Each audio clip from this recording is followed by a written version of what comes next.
பழைய ஏற்பாட்டு காலத்துல, மோசே காலத்துல எல்லாம் ஒரு கூடாரம் போடப்பட்டது. அதுல பிரகாரம் இருந்துச்சு, பரிசுத்த ஸ்தலம் இருந்துச்சு, மகா பரிசுத்த ஸ்தலம் இருந்துச்சு. அதை வடிவமைச்சு அதை சொன்னது ஆண்டவர். மோசே கிட்ட சொன்னார், இப்படி செய்ய. அந்த தேவனுடைய பிரசனம் இருக்கிற அந்த மகா பரிசுத்த ஸ்தலத்துல உடன்படிக்கை பெட்டி இருந்துச்சு, உள்ள மண்ணா இருந்துச்சு, ஆரோனுடைய துளிந்த கோல் இருந்துச்சு. அது கிருபாசனம். அங்கதான் தேவனுடைய பிரசன்னம் இருந்துச்சு. இதுக்குள்ள சும்மா எல்லாரும் போயிட முடியாது. இந்த ஆசாரியன் போனனாலே அவன் ரத்தத்தை எடுத்துட்டு தான் போகணும். உள்ள போகும்போது எதை எடுத்துட்டு போனோம்? இன்னைக்கு வந்திருக்கிறேன், வணக்கம் சார் அப்படின்னு சொல்லிட்டு இப்போ நம்ம சர்ச்சுக்கு வந்தோம் பாருங்க. நான் உள்ள வரவான்னு கூட கேட்கல, நீங்க படுக்குள்ள வந்துட்டீங்க, அவ்வளவுதான். நம்ம வீட்லயும் டக்குன்னு கண்ணை மூடிட்டு ஜெபம் பண்றோம். ஸ்தோத்திரம் ஆண்டவரே, பிதாவே. உட்காந்துட்டே ஜெபம் பண்றோம், படுத்துட்டே ஜெபம் பண்றோம், வண்டியில போறப்ப ஜெபம் பண்றோம்.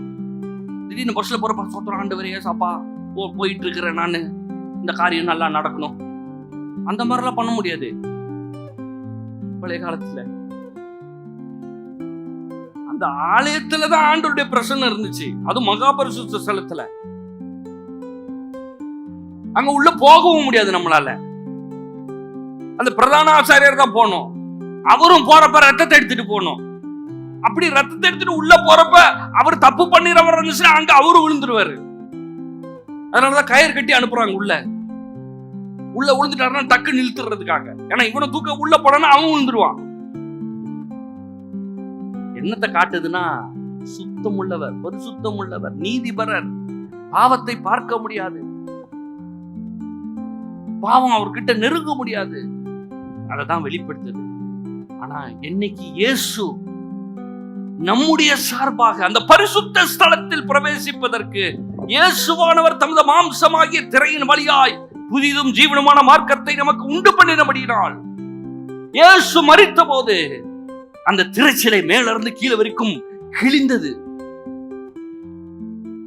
தேவனுக்கும் மனுஷனுக்கும் உள்ள உறவு, அந்த தடைப்பட்ட உறவு உள்ள வர முடியாது, நெருங்க முடியாதுன்னு சொல்லிட்டு இருந்தானே, அது கிழிந்தது. மனுஷனுக்கும் தேவனுக்கும் இப்ப எந்த ஒரு நடுநிலை என்று கிடையவே கிடையாது. ஒருத்தன் கூட நடுவுல கிடையாது. இல்ல அவர்கிட்ட போய் கேட்கணும், அவரு அவர்கிட்ட கேட்பாரு. இந்த கதையெல்லாம் கிடையாது. உங்க அப்பா கிட்ட நீங்க நேரடியா பேசலாம். இந்த பாக்கியத்தை ஏற்படுத்தி கொடுத்தது இயேசுவின் ரத்தம். கல்வாரி சிலுவிலே நமக்காக அடிக்கப்பட்ட பஸ்காவாகிய இயேசு கிறிஸ்து.